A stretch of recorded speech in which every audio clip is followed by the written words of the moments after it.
Nick Apostolides! Can you tell me what's first? Your mic's here. Your mics are here. Nicole Tompkins! So I made you run, Nicole. Whatever you run. Wherever you run. There's your mics are. And finally, Maggie Robertson. I love it. It's all good. We're all good. Sorry. Hello. All right. Oh, I think Neil wants to join. Okay. Do you want Neil too? Yes, and the wonderful Neil Newbon. We need another mic. Neil, Can we have another mic? just sit there. Come on, Neil. We can share a mic. Should we just share a mic, yeah? Okay, you guys just share a mic. Guys, don't give Neil a mic. We're only going to give him a mic when he's supposed to speak. Chaotic Okay. neutral, right here. Hi, everyone. This is Neil. So Neil, Nick, Nicole, and Maggie. Okay, so voice acting. Let's get into it. Yeah.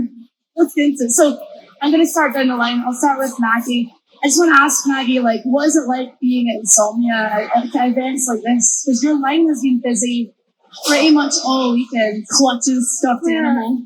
First of all, I was here in Birmingham at MCM in November, and Claire and I also did a panel together, and I thought you learned your lesson at that panel that we don't ask Maggie to answer first, because Maggie's brain moves really slowly. It's not as slow as my brain today. That's true. Okay, probably here on this couch today, my brain is moving the quickest. Maybe not on this couch, but certainly on that couch. What was the question? The question is, have you enjoyed yourself?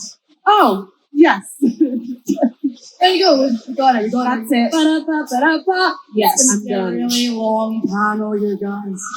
What about you, Nicole? Like, have you enjoyed? Is this your first time in Birmingham? This is my first time in Birmingham. Right. Okay. And so, how has it been meeting people? I mean, absolutely amazing. I've got this. Everyone has just been so incredibly kind and delightful. The enthusiasm has been incredibly infectious. I mean, it's just been such a blast. It's so well run. It's so much fun. The art's amazing. There's so many activities. And here is Claire Redfield, Stephanie Panisello. Stephanie Panisello, everyone. This is okay. Full disclosure. This has gone from are we doing a panel to everyone's on the panel. Hey! Hell yeah. Okay, you guys are just going to share mics. I spoke to Nick before we did an interview before Insomnia, and I love that Nick is just a huge dork. Like, you're a huge, huge nerd. Huge dork. But you're on the other side What of a the nerd. table. Nerd. But what is it, like, you're meeting people? Like, is this the kind of event you would have come to when you were younger? Yes. I didn't even know what conventions were until I went to my first convention in 2019 to rep RE2. When I went to it and saw all the passion with the pop culture and everything, I was blown away. Couldn't believe I'd never known about them. And yes, I would have been here all my childhood, meeting like all the voice actors for the games, because I've been playing video games since about 1989. Giving away your age. All our ages. All very old. like, we're hungover. Full disclosure. Us I three missed are it. very hungover right now. And also, I just wanted to be known that I beat their asses at Soul Calibur last night quite a lot. Sorry. Oh. Just like to say. Oh, Neil won like once, and then I really beat you quite badly. So I just had to say it out loud. Neil, you're a big nerdy gamer type as well. absolutely. What kind of games did Sorry. you grow up with? What did I grow up with? Yeah. In terms of, Games. I was a massive role player. I used to love, or I played D&D and Warhammer role playing games. So that really translated into computer games very easily. Baldur's Gate 1 and 2, and the original Fallouts, massive huge fans. So that was like my go-to escapism. So anything like Lord of the Rings, Dungeons and Dragons, Fallout, long RPGs, and those much truth giving of those things. I'm so sorry, is that a starring from Baldur's Gate 3? Sorry? I said, I'm so sorry, is that a starring from Baldur's Oh, Gate that's right. 3? Baldur's Gate 3, that was an unintentional. Oh Which is my absolutely why it's going to be incredible. Possibly game of the year this year. I'm gonna, because Stephanie's joined us at the other end. Stephanie, I just want to ask, like, you're all play characters in video games. How cool is it to see yourself as a character in a video game. It must be pretty cool, right? I mean, it's really cool. It's also kind of interesting. It's an odd kind of feeling too, because if we're talking specifically Resident Evil, it's kind of interesting to see someone with your voice, your body movements, your facial reactions, but not your likeness. It is the oddest feeling in the world. It feels very like you are me and I am you, but you are not and I am not. So it's kind of an interesting feeling, but it is really fun. It is such a cool experience. I have to admit, for me, it wasn't as odd when I was playing it for some reason. Like, it felt kind of normal. Like, once I got past it in the very beginning, who it was odder for was my brothers who played the game. I have 3 brothers, all love video games, and my youngest brother was playing, and he's like, so I was good with it at first, and he's like, and then I couldn't take it anymore, because every time you died, I got you killed, I just heard you screaming for your life. So I think it was harder for them, maybe cooler for me, so. And sorry, Maggie, it's your turn next. Every time I ask Maggie a question, she's like, you crap. Lady Dimitrescu, such an iconic character. Sorry, who? Lady Dimitrescu. Who? You did it right? You did it right, Claire. Oh my God, Nicole, I'm sweating here. I'm hungover. Please get me. Jesus. Lady Dimitrescu. Great. Thank you. Maggie, I can't, such an iconic role, an iconic character. When did you realise, when was the moment that you thought, hold up, this is quite a special character? Was it something that you read online? Was it something that somebody said to you? When was it that moment, that turn?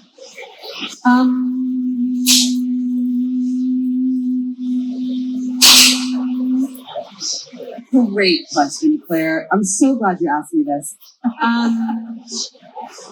The moment I realized Lady Dimitrescu was a special character was on July 26, 2000 at 3:58 p.m.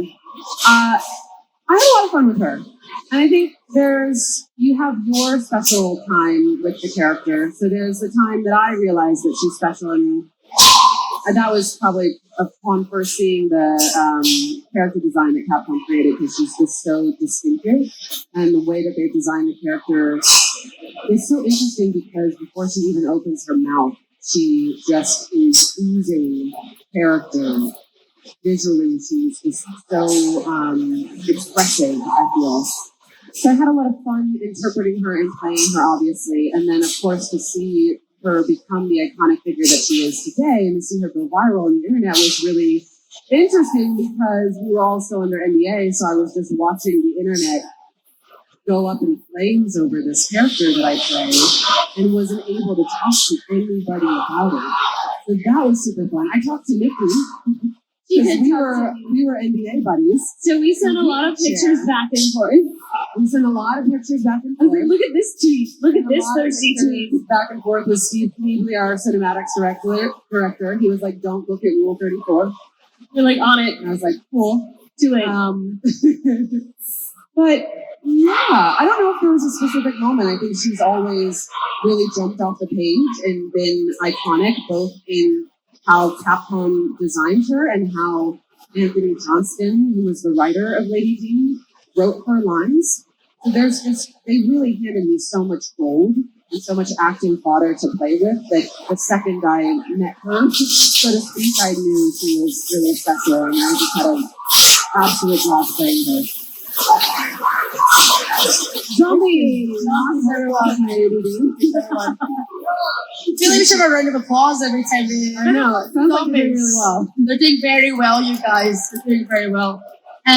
Nicole, I do a lot of voice actor panels, and there are so many people at these events that really do want to get into it, and become voice actors. I speak to them after panels, they come up and ask questions. What are some of the most common questions that people ask you when it's about trying to get into what you do specifically? Yeah, I think specifically because seems so abstract and everyone has such a different path into this particular industry. A lot of times it's like, literally the most basic, like, how do I do it? Seems to be the kind of question that I get a lot. And usually my answer is, one, there's no one right way. Everyone has such a different path. Everyone has such a different life story. If you ask every single one of these people up here, we are not here for any of the same reasons. Like, we are here for so many. Our stories are so different and unique, and yet we're united, and we share a lot of similar, elements of the experience of getting to act and getting to do this. But I always say, like, get in class, start doing it, start working on the craft, and you have to really, really love the actual craft and the actual grind and the actual auditioning and getting on the mic and hearing yourself and getting on camera and watching yourself and getting on stage and failing and getting back on stage and doing it again. Because that's most of the job, and that has to bring you joy, because you're going to get so many no's. So you just have to get used to what no means and let it slide right by, because it's never personal. We're taking something that is incredibly personal, ourselves, our craft, our story, our love of humanity. We're pouring it into these characters, but we're still in a business. And everyone else in the business won't care about it the same way that you do. So it's a lot of like, oh, yeah, super personal. And then like, yeah, I don't care about it at all, whatever. Next day. I just brought my way in.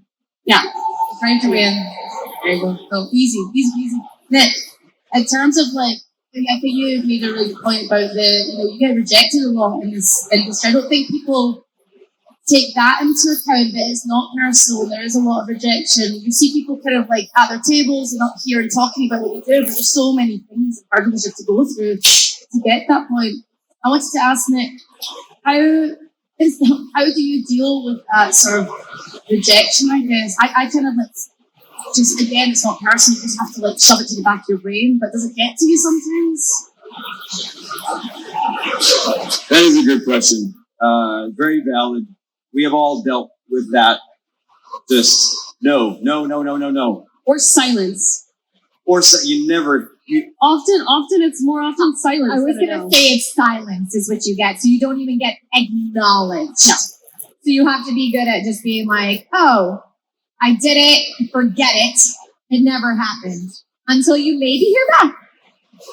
But you have to develop a thick skin. For anybody here who wants to do that, you have to get used to the rejection and just celebrate every little tiny piece of progress that you make as a big piece of progress. That's how I see it. Early on, I set a lot of small goals, achievable goals like weekly, monthly, and I would try to reach those. Aside from like the one big goal that so many people said is like getting rich and famous. You can shoot for that. There's no problem shooting for the stars. I'm all about that too. But if you can reach the small goals often, you can pat yourself in the back and see your progress. You know what I mean? And just like anything else, whatever you guys want to do in life, any career, you're going to have to work hard anyways. So just bust your ass. That's what I tell people. Really sink your teeth in, bust your ass and go for it. I think that's I sometimes meet folks who want to get into things and I think it's going to launch them into that fame thing. 100%. I was going to ask Neil, like, what is it that keeps you going? Like, why, what's the passion that keeps you going? It's not about fame and it's not about God, no. Nobody in their right mind wants fame. I mean, people want fame, but nobody should want fame. Fame is not, I don't view myself as famous. I'm a working actor. I've been lucky enough to be in some great projects that people like. But I don't consider myself to be only because that's not what the aim is. I'm talking about the aim of what you want to go for, right? And for me, it's just telling great stories, as is Nicole, Maggie, certainly on this panel. Telling great stories, having fun, making something that will hopefully entertain you. That's our job. We're not like heroes, we're not nurses or doctors or lawyers or whatever. We play these people, hopefully truthfully in a really interesting way that may move people one way or the other. That's all of this it's fun. It's supposed to be entertainment. So I think that it's a big part of the fact you can't take yourself so seriously. I think that is also a good way of remembering, why are you doing this? Are you doing this because you want to be a storyteller and you want to do good work, or is it for some other? The idea of rich and famous, which quite frankly, you have no control of whatsoever. So for me, I've been all kinds of difficult financial fiduciaries, let's say the bankruptcy funds almost. I was homeless for a while, and it was an interesting experience having nothing. So that every job that I get, every opportunity I get, I'm incredibly grateful for. Even if it's like a tiny little an hour's job in a booth or a 3-year gig, every single one is important. Everyone means it. So I think that's the attitude that anybody should have for anything they do. Is gratitude and not being entitled, not assuming that you've done this one thing, immediately you're going to be offered it. I think that's the hardest thing. I don't know what it's like. Oh, come on, man. You guys talk a lot to you. It's the most Neil is saying something very It's like an incredibly compelling answer, but they're just giving me the giggles and I'm Neil, and I'm like, We're fighting over a stuffed little plushie, and you're answering the most eloquent. Neil, I was trying so hard to pay attention and listen to you. Just so you know, all the way over here, everyone in the audience probably saw I tried really hard. I was listening, but there was 3 of them. Neil was writing a sonnet, Maggie was distracting me, and like trying to be like a good interviewer, like, don't put that on there. you're trying to I'm rob gonna out of my ass. I just wrap it in a bow. If I may allow, wrap it in a bow. Would you wrap that? I respect you, Neil. I'm over here. I was going over here. I will keep eye contact with you, Nick you, you. Just wrapping it in a little bow. Okay, now they're listening, Neil. In the bow. I just think there is a movement towards entitlement that a lot of people sometimes have, but they assume that life owes them something. It doesn't. Try not to It's fine. It doesn't owe you crap. Also, that doesn't owe you crap. Right? Life is not fair. People can be who they choose to be, and you should work hard. You should work hard to throw yourself at whatever it is you do. So focused on Like you. I'm Nicole hearing Tompkins, who everything works you said. very hard, one of the smartest crafts people that I've ever met, and was almost half my age. It used to be half my age. Almost half my age. Not quite. Terrible. And he's one of the smartest craftspeople I've ever met, and an amazing actor. And this is not my accent. Yeah? So if you have an aspiration to be creative, none of this is by an accent. Yeah? This might be. No. Can we give it up for Neil Newbon, who is also one of the most brilliant, eloquent, talented, focused, multi-talented people that I've ever met or worked with. So, as much as we tease and play, he knows how much we all incredibly respect. I've learned so much from this man. I've done 5 projects now with him, and was, just, I don't know, I've learned something new every time. And I learned that he's my dad this trip. Hey! I had no idea. Neil is all of our fathers. He's all of our dads. Neil is your dad. He's also your dad and your dad. He's almost your dad. He's everyone's dad. What? Sorry. Oh my god, it's chaos. Of course it was going to be chaos. It's this battle. I wanted to ask you guys, because as soon as I met you all, I met Steffi and Maggie back in November. I just met Nicole and Nick on this trip. What I got was they were massive goofballs, like straight away. I don't know what you mean. We're some of the I don't most like serious and professional And I never laugh. ever. Sure. You just keep squeezing that thing. We avoid it at all costs. Just keep squeezing it, that thing. That's an emotional support stuffed animal. So It is. Please. Is it, what is that exactly? Is it a beer or an ice cream? It's a beer. It's a boba. It's a boba. I don't know. It's like some kind of strange, your ice cream. I named it Pebbles. When you all met each other for the first time professionally, was the chemistry instant between all of you? Like pretty much straight away, yeah? Like, we're interesting, you two have, actually, you two should start, because chronologically started. Chronologically, Nick and Steph are up. Well, I mean, we just bonded really quickly over Resident Evil 2 back in 2016, and we've been friends ever since. Neil? It was. So we've known each other. We've been close friends for 7 years almost now. Almost 7 years. It's been 7 years But then, since the start of when we. Wow. but then we met these guys, I think, during the times of COVID.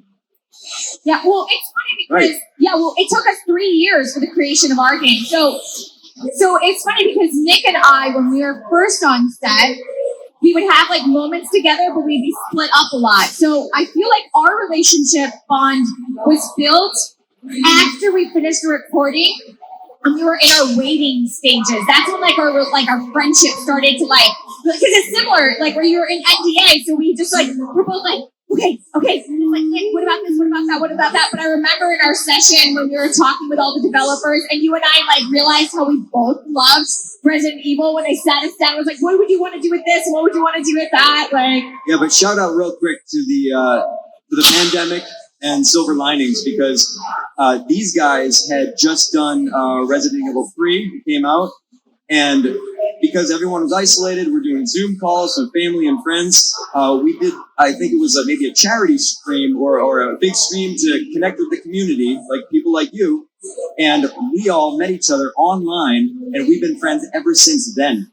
Even this guy would start reaching out to me and be like, hey, brother, how you doing? Just checking in. I'm like, I don't even know this guy, but I love him. Streamed through RE2, and I got both you, and that's like really how I got to know you guys after time. We had our first romance day about a year after we met online. And it's a classic story of boy meets boy. So we met for a text-mex. And the first one, literally wearing the same outfit, so I have no problem. That's not true. He just has iconic clothes. But we did a lot of our relationships between the games because, I never got to work with anyone here except for Nick. So all of our relationships were kind of built online first, And then we went from there, and then we had our very first meetings, true meetings. My first meeting with Nicole was so epic. In-person meeting, because we met each other over and over. We did in person. That's what I'm saying. In-person meeting. Our first in-person meeting wasn't it the panel when the run-in? And then we grasped hands, and it was it's happened. It's happened. We've now united. And it was at a convention. It finally happened at a convention. So comfortable. And then for me and Maggie, though, Maggie and I, we had to have our own crazy talk about minions and lunch. We went evil.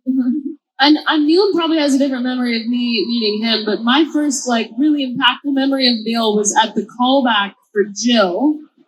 I was like, hi, you're an experienced man in video games. What do you think looks cooler? Should I hold the gun like this or like this? Because before I go back in there, I'd love to look really cool holding this gun. Yeah, it was something Steve Knievel and I have been friends since about the age. So I was being cast as Nikolai, but I was also helping out reading everybody.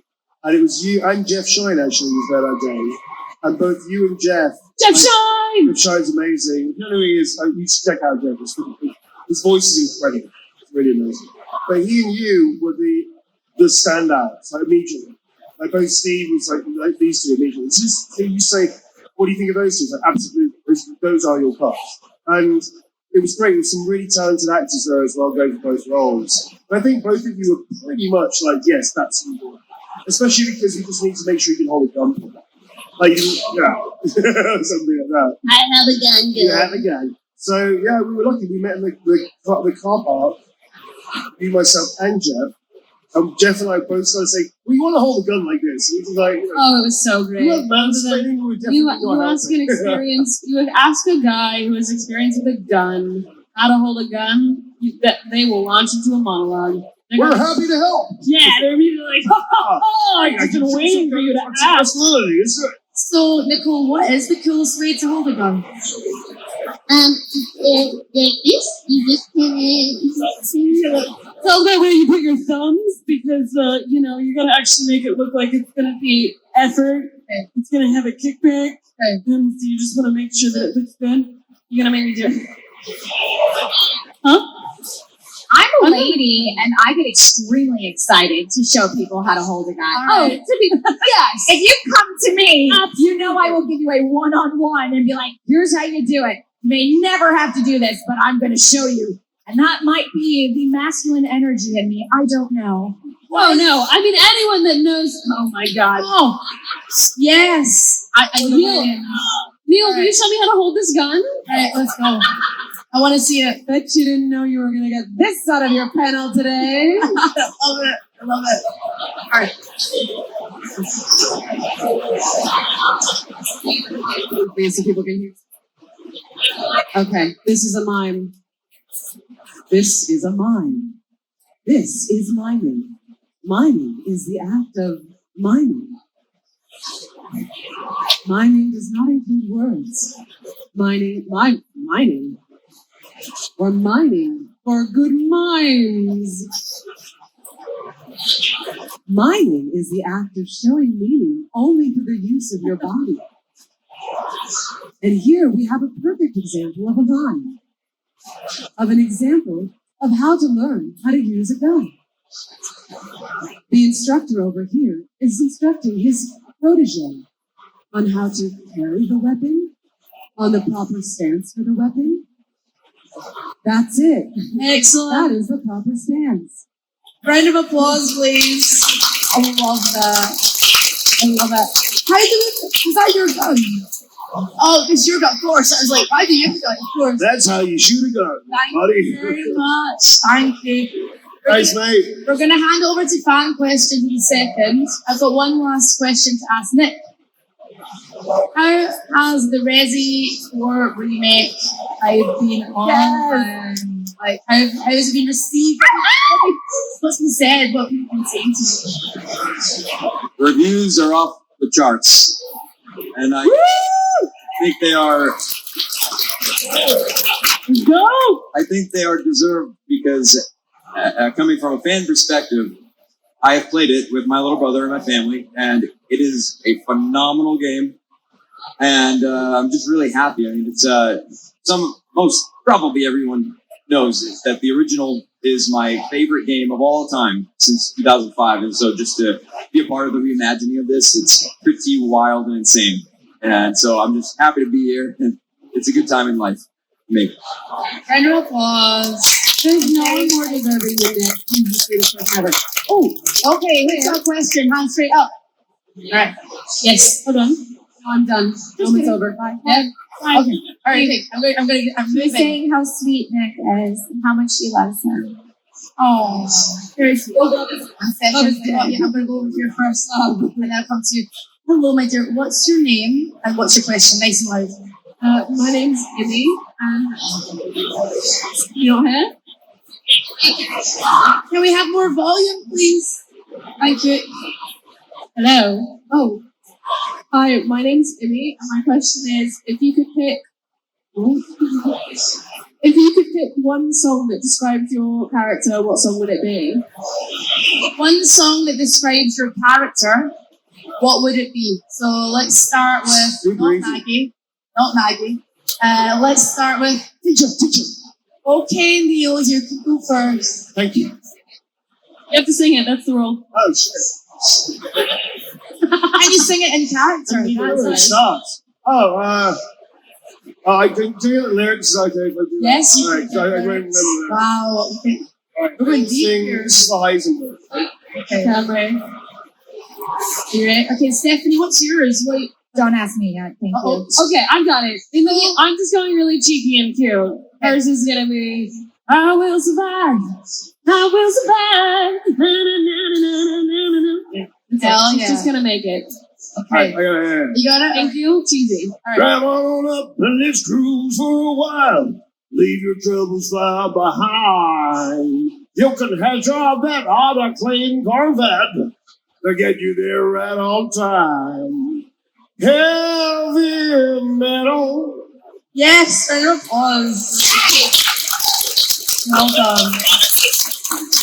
All right, Nick, do you have an answer for us? Mary had a little lamb. Thank you, Nicole. She read my mind, actually. Yes. Okay. Mary had a little lamb. Love it. Love Leon it. Kennedy, everybody. One way or another, I'm gonna find you. I'm gonna get you one way. Love it. Okay, Stephanie. I can't think of one, so I'm just going to go into, if the internet knows this one, you know this one. And I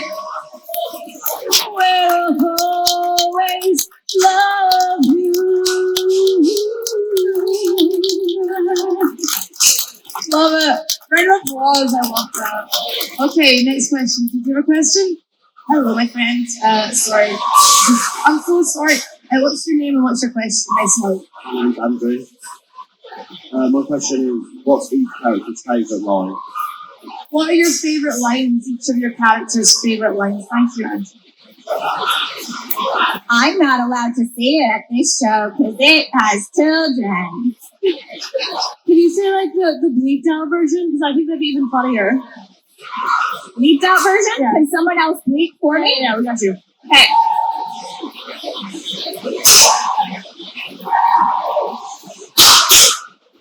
I got you. Hold on. I'll get to you,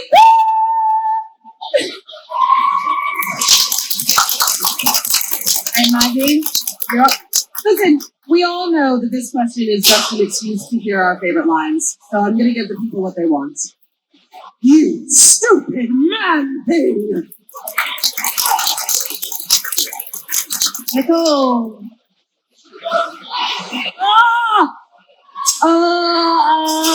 You want stars?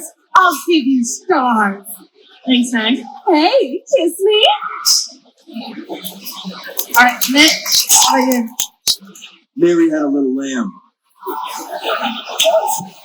Oh wait, favorite line. Your Okay. favorite line. There's one line that I like that I got to write in the remake when he's about to fight one of the bosses, and he says, "You want to get ugly? Let's get ugly." I like that one. Love it. And finally, Let's see what you really do. love it, round of applause, please. We've got a question here from this gentleman. What's The old gentleman with the shy, retiring look on his face. Yes, go ahead. This complete stranger who I've never met before today. My name's Gary Newbon, Hi, Gary Newbon. and I just Wait, wondered. aren't you the famous Wait, you pastor of exist? Birmingham? Oh, are you? I just wondered what time you're coming home because you're cooking dinner at 7. I When are you coming home, Neil? did say that I would not be answering any personal questions on this booth. My representation. Yeah, Yeah. so you're gonna have to go through us. He's actually unavailable. No photos, please. Thank you. I don't appreciate being ambushed like this. Whoever you are. Right, hands up. Is your question? Right. Hello, my friend. What's your name and what's your question? My name is Jacob, and I've got a question for Neil. Hey, what's up? Basically, I've got one question. If we're supposed to choose a character from Resident Evil Remake, which one is your favorite? Is it Leon Kennedy or Carlos from Resident Evil 3? My favorite ones to play. As a player gamer or as an actor? Overall. Oh, I lucked out with my characters. I mean, I love my characters. So there's not really another character I would rather do because I want to see their versions of the characters and enjoy that. It's a right funny answer question, but actually, I got the characters I wanted. Nikolai's amazing. Heisenberg's a dream. So The right answer was Jill Valentine. You should have just. The right answer was Jill Valentine. You should have just ignored him and been like, if clearly. you're a Jill. puppet of yours, if you're somehow being manipulated by Jill Valentine, Jill Valentine, obviously, she's right there.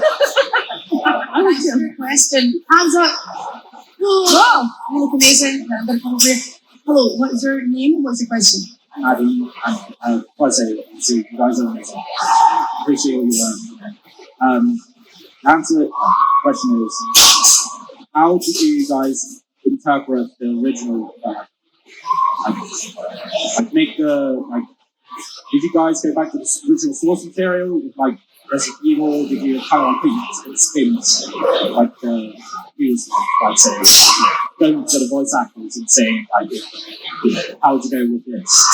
It's a good question. Thanks, Adam. So, did you go back the way if you're playing character?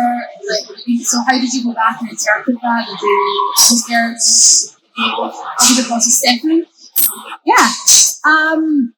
So I had played the original when I was much younger, and I was going to actually go back and play through it again when I was starting to go into the role, but funny enough, it was kind of messing with me in the beginning because I didn't know if I was supposed to be really recreating or like a total recreation or trying to like mimic. And I mean, as an actor, you want to let an actor make their choices. You want to make your own choices. And I'm just lucky enough that I had a wonderful director and that Capcom was very encouraging and supportive of like, no, you make your version, right? And then once I understood that, that's when I had a lot of freedom, and I actually didn't touch the original then. I purposely did not look at it because I did not want to be influenced by it. I wanted to remember the essence of Claire that I remember and take away from that and then make her my own. Nick, you wanna go?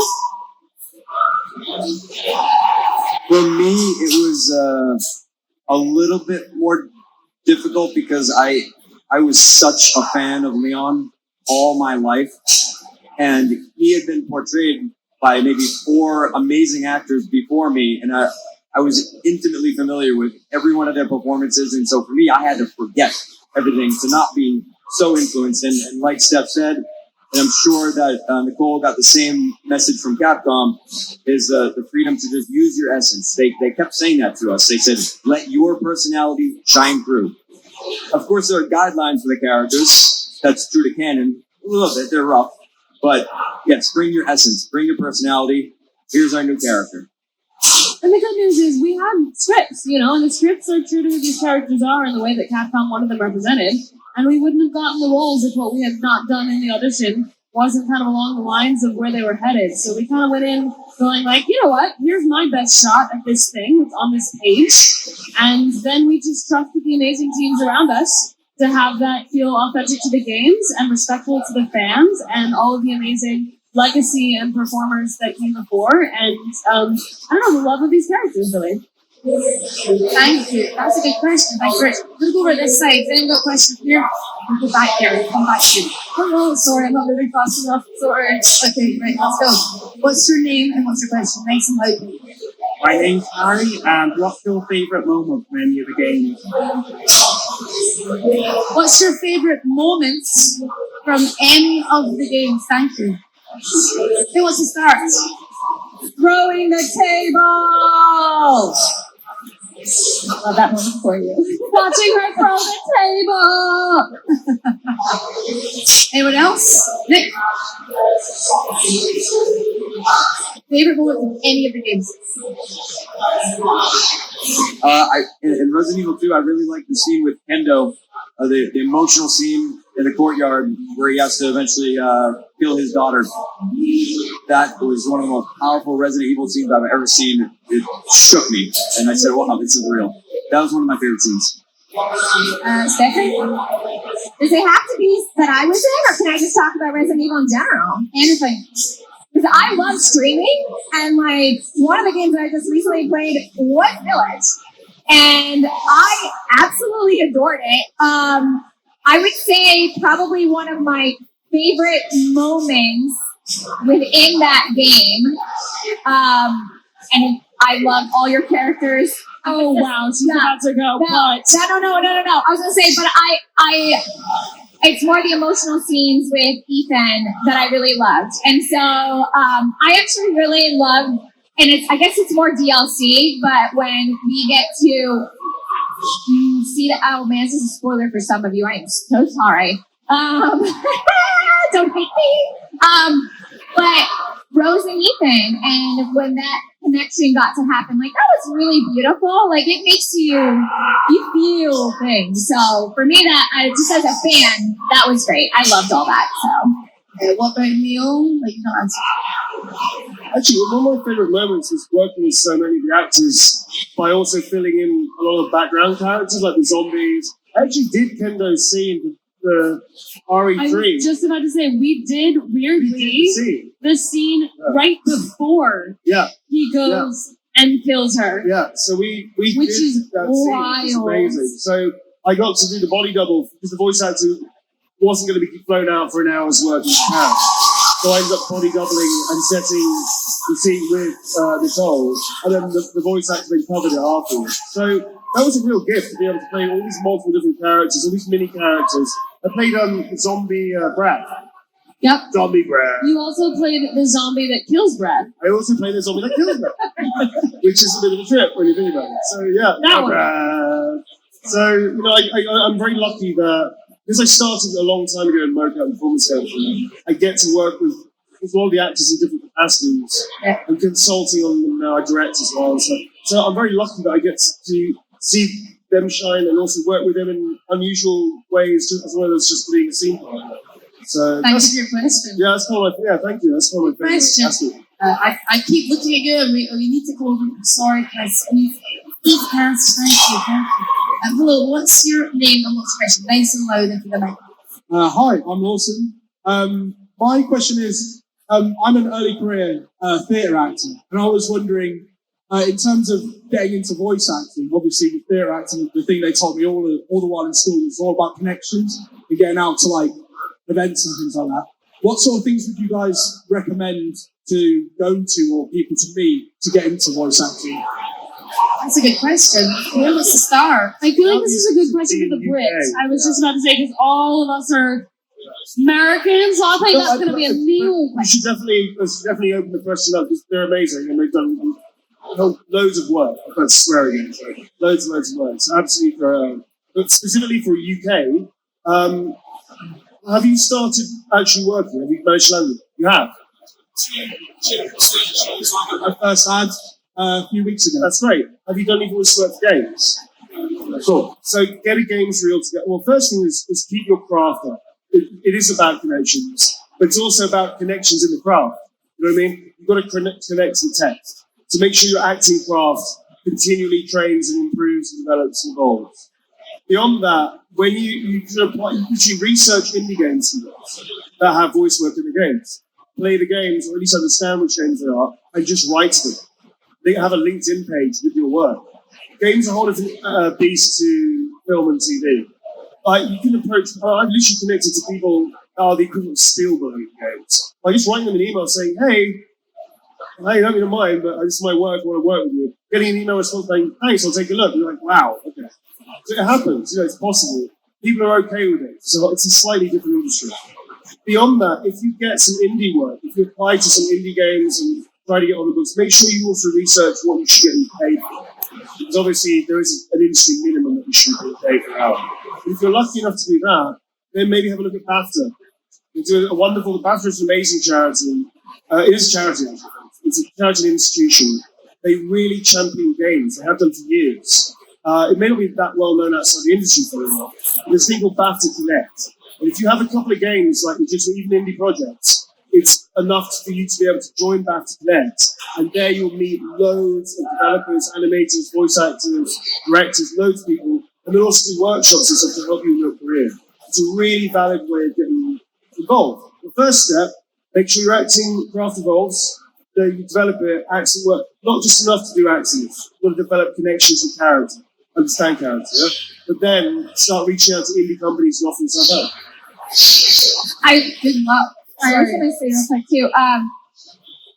The internet is a wonderful place, and I think that because of the pandemic, it's opened up a lot of workshops and classes, like worldwide. So there is different like voiceover networks and different things like that that will run panels and workshops online sometimes as well. So you can directly be getting direction from casting directors and directors. So don't assume that it's just because you are in the UK that you cannot be seen and speak to people outside of the UK. So I would honestly Google voiceover workshops. Find out the directors that you really love. Look on IMDb. Find out those casting directors. See if they have workshops. Follow them on Instagram. They will then put it up on their stories every time they have it. You know, so there is a way for you to kind of break that cycle. Even though you're here, you can still be seen there. Strange blessing of the pandemic. So many things went online. So many classes, so many people. Everyone took to the web. Thank you, and good luck to you, my friends. Good luck. Last question. Oh, favorite. Oh, but I'm just gonna be this side of the room this time. Sorry. Oh, I see the sadness. Don't look at me. Oh, I'm sorry. Hello. No, you said Shem. Oh my god, and your bell. Hello, what's your name and what's your question, my friend? I'm Alan, and my question is, what is your favourite RE firearm? What's your favorite RE firearm? Rocket launcher. Dang it! Rocket launcher, Nick, and then Nicole. It's just got to be the old-fashioned boomstick, the shotgun. As far as playing, the shotgun is also one of my favorites, but I'm gonna have to go with the massive, ridiculous gun that Jill has at the end. It's just absurd. The giant railgun thing. Okay. Anyone else with sounds? I don't know. I got to polish off a hammers. Yeah. Oh, hammer to the head. You know? I knew I heard it. I was going to say pause. I mean, it's not a firearm, but real quick though, because I always forget. I call it the Pikachu gun because it's like yellow with a lightning thing on it, and it's like electric. What the heck was that gun named again? It was an RE2. What is it? Spark shot. I just hear Pikachu gun. Okay, thank you. Okay, we do have time for one last question, and I'm going to go here because I saw the sadness in your eyes. And I couldn't resist it. Hello, what's your name and what's your question? I'm Ash, and I heard our son say because he had that disconnect from therapy and didn't look earlier. On the flip side, for Neil, and trying to become human, obviously a lot of the characters look like the respective actors. So what was that like for you? Oh, you mean I was scanned for cancer? Oh, it was fun, yeah. I've been scanned a few times. It's interesting, I usually take my face off to play. That's great. It means I can be a character. So I very rarely get scanned. So playing Kamsky was really interesting because it's one of the few characters that actually looks like. But I also play Gavin Reed in the same game. So it's really nice to be able to go, right, that's one which is very similar to my rhythm and I understand it really well. Let's have fun with the other character who doesn't really like it. So, yeah, I really enjoyed it. It's a very strange process. It's a lot quicker these days, but in those days, they had to, like, wash you with this three-dimensional, almost like they're testing you for radiation. It's like, wash your hair, like, it's like, you're like, am I dying? Like, what is going on? You're like, just literally scan you. Then you go into your underwear and you just sort of stand there, and then you keep stuff in your face. You get all the facial expressions. But it's fun. It's a really fun process. But yeah, I done it twice, I think. I prefer taking my face off. I'd much rather take it. Give a round of applause for all those questions, please. They're great. Thank you. Thank you so much. If you didn't get to ask a question, I know there was quite a few of you. These guys are still going to be over there, literally around the corner, signing things, taking photos. Come and ask anything that you want. I'm sure they're really happy to answer. This is your last chance. Last 2 hours. Come say hi. Come and say hello, okay? Guys, please give a huge round of applause for Stephanie, Maggie, Nicole, Nick, and Neil! Thank you.